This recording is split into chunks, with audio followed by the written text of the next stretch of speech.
मतलब टोटल 4 वंशों ने इसका पूरा निर्माण कराया है। मतलब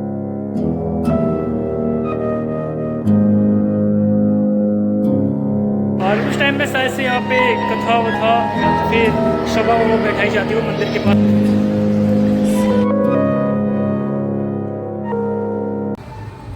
वेलकम बैक, एक बार फिर से स्वागत करता हूँ मैं आपका। और मैं हूँ अभी इंदौर में, और आज हम जाएंगे यहाँ की जो प्लेसेस है उसको घूमने के लिए, क्योंकि कल बंद था तो इसीलिए आज जा रहे हैं। चलते हैं पहले राजवाड़ा की तरफ। वहाँ पे एक पैलेस है जो मराठाओं काल का था, उसको देखेंगे आज। ये जो कुछ हॉस्टल है ये थोड़ा दूर पड़ता है, मतलब इतना दूर नहीं है, समझ लो मेन जगह से 4 किलोमीटर तो पास में ही है। वैसे तो रोड, मेन रोड जो है वहाँ से हम आराम से ऑटो मिल जाती है, क्योंकि कल मैंने पता कर लिया था अच्छे से। कुछ इस प्रकार है चौक, और वो रहा सामने राजवाड़ा। और यहाँ से तो बंद दिख रहा है। अच्छा हाँ, 11 बजे का टाइमिंग है शायद से, कि 10 बजे का था यार, पता नहीं आज भी ऐसा कुछ ना हो बस।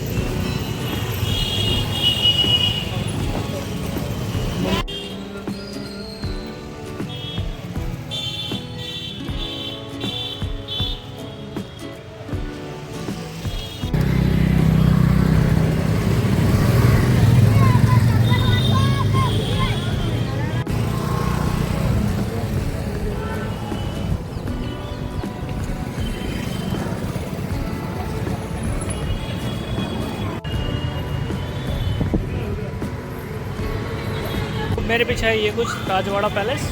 इसकी जो पहली 3 मंजिला है वो पत्थर से बनाई गई है, उसके बाद जो ऊपर की मंजिला है वो सारी लकड़ी से बनाई गई है। ठीक है, फिलहाल तो अभी टाइम होने वाला है और थोड़ी देर में गेट खुलेगा और फिर टिकट लेके अंदर की तरफ चलेंगे। ठीक है,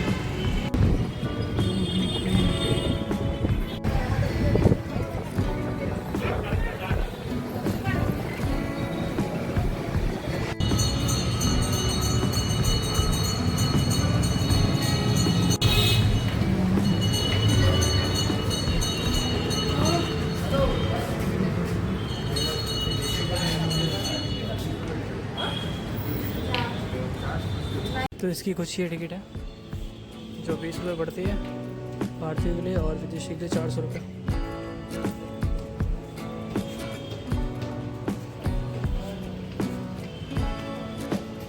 तो फिलहाल राजवाड़ा पैलेस खुल गया एकदम करेक्ट टाइम पर, कंप्लीट 11 बजे ऐसे खुल गया। और कुछ ये रही टिकट जो कि 20 रुपये में पड़ रही है भारतीय के लिए, इंडियन के लिए 20 रुपये और विदेशी के लिए 400 रुपये। और अगर कैमरा वगैरह यूज़ करते हो तो उसके आपको अलग से 250 रुपये देने पड़ते हैं। ठीक है, चलते अंदर।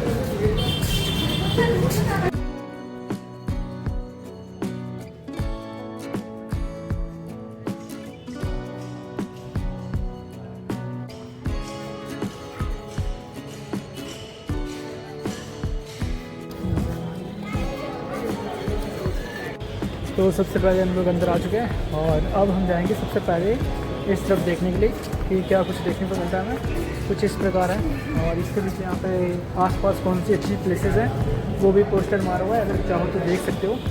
तो राजवाड़ा जो पैलेस है उसको कई बार तोड़ा गया, मतलब कई बार आक्रमण से, कई बार आग लगने से, कई बार दंगों से, ऐसे करके करीब 3 से 4 बार इसको तोड़ा गया और वापस से बनवाया गया। फिर तो सबसे पहले इसकी पूरी जो जानकारी है वो हमें देखने को मिलती है। उसके बाद ये 1913 में कैसा था राजवाड़ा, कुछ इस प्रकार का। और उसके बाद जब उसके बाद सब टूट गया था, तब देखो ऐसा टूट गया था पूरा, और उसके बाद वो वापस से ऐसा बनवाया गया, और फिर वापस ऐसे टूट गया था, और फिर वापस से ऐसे करके 3 से 4 बार जो है टूट चुका था। और कुछ ये स्विच है स्लाइडों की। तो सबसे पहले हमें ये देखने को मिलता है, ये शायद से कमरा हो सकता है।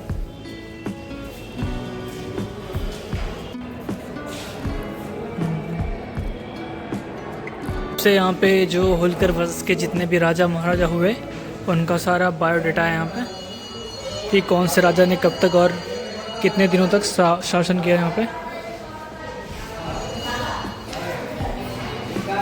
और कुछ ऐसा है। अब चलते अपने इस तरफ।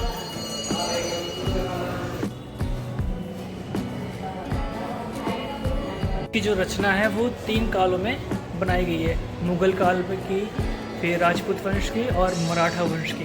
ऐसे करके 4 वंश, मतलब ये 3 वंश है और एक चौथा वंश भी कुछ है, मेरे को पता नहीं है। बाकी ऐसे करके 4 वंश करके लोगों ने, मतलब टोटल 4 वंशों ने इसका पूरा निर्माण कराया। मतलब अलग अलग हिस्सा जो है वो अलग अलग काल के हैं, जैसे कि राजपूत वंश के हैं, कुछ मराठा वंश के हैं और कुछ मुग़ल वंश के हैं। ऐसे करके 3 हैं और एक चौथा भी है, पर मेरे को याद नहीं है कि कौन सा वंश था। तो अब मैं जा रहा हूँ मंदिर की एरिया की तरफ जो सामने की ओर है, और उस तरफ चलते हैं, देखते हैं मंदिर में क्या है। फिलहाल मतलब इसके अंदर म्यूज़ियम वगैरह तो नहीं है, क्योंकि म्यूज़ियम वगैरह जो पिछली साइड था, जो कल गए थे हम लोग, उस साइड है शायद से। और इसके अंदर मतलब सिर्फ 2 ही जगह जा सकते हैं, मतलब फर्स्ट मंजिल और दूसरी मंजिल पर, और बाकी जो मंजिला हैं उसमें नहीं जा सकते। तो ऐसे करके सबसे ग्राउंड फ्लोर, फिर फर्स्ट फ्लोर और उसके बाद सेकंड फ्लोर, ऐसे करके सिर्फ 2 मंजिल पर जा सकते हैं। और उसके ऊपर की जितनी मंजिल है जो लकड़ी से बना है उसके अंदर हम लोग नहीं जा सकते।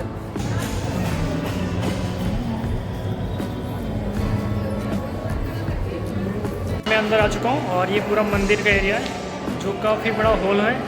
और उस टाइम में शायद से यहाँ पे कथा वथा या तो फिर सभा वो बैठाई जाती है मंदिर के पास में। ऐसे तो मंदिर का खुद का, मतलब जो महल का खुद का एक बड़ा सा ग्राउंड भी है, पर हो सकता है कि मतलब इसके अंदर भी ऐसा हो सकता है।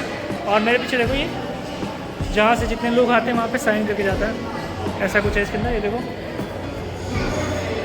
कुछ नहीं है कि इसके अंदर जो घूमने आते हैं, यहाँ पे लिखा हुआ है कि यहाँ पे नक्शा मुक्त बनाने के प्रयास करेंगे हम लोग, ऐसे करके हम साइन करते हैं।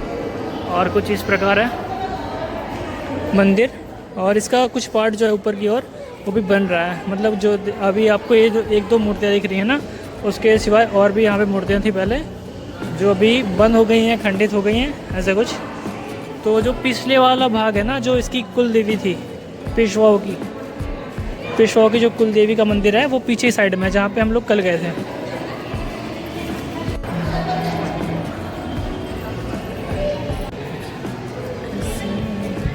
तो ये जो राजवाड़ा पैलेस है, ये 1747 में बनवाया गया था और ये इंदौर में स्थित है। और इसको अल्हार राव होलकर ने बनवाया था अपने परिवार के रहने हेतु। तो फिलहाल हमने देखा पीछे मंदिर एरिया, और अब हम चलेंगे ऊपर की तरफ, जो पहला और दूसरा मंजिला है, वहाँ पर जाकर देखेंगे कि उस पर क्या देखने को मिलता है हमें। कुछ यहाँ से रास्ता है ऊपर जाने के लिए।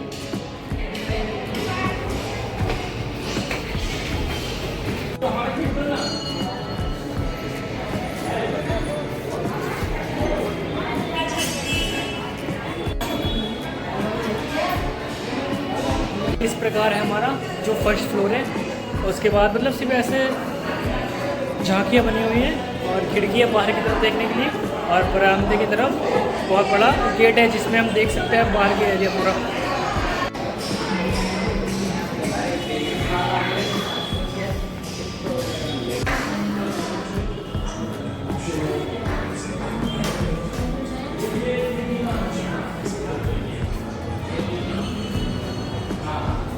तो ये हमारा कुछ थर्ड फ्लोर कुछ ऐसा दिखता है, और ये भी मतलब कुछ बड़ा सा हॉल है और झांकियाँ छोटी मोटी।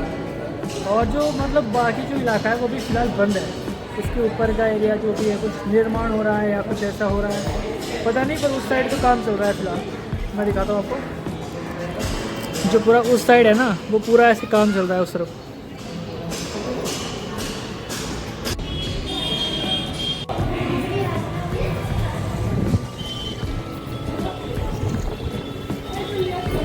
फिलहाल पूरा जो राजवाड़ा पैलेस है वो मैंने देख लिया, और काफ़ी बड़ा एरिया है। और ये इंदौर की सबसे बड़ी इमारत है, मतलब इंदौर में जितनी सबसे छोटी मोटी हैं उससे सबसे बड़ी इमारत है ये। और काफ़ी अच्छा है, कुछ चीज़ें अभी बन रही हैं वापस से, क्योंकि ये बहुत बार टूट चुका है, कई बार तो आक्रमण से और कई बार भूकंप से, और एक बार यहाँ पे आग लगा दी गई थी जब दंगा हुआ था यहाँ पे। तो वीडियो अब यहीं तक होगी, और राजवाड़ा पैलेस अच्छे से घूमा मैंने।